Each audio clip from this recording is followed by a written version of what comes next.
In this video, I'm going to show you how to fix Amazon login problems and regain access to your account. So let's get started. First, open your web browser and go to the Amazon website.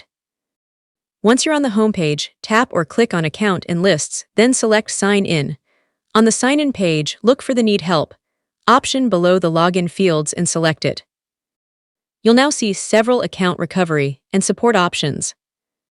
Choose the option that best matches your issue, such as a forgotten password, account recovery, verification problems, or trouble receiving sign-in codes.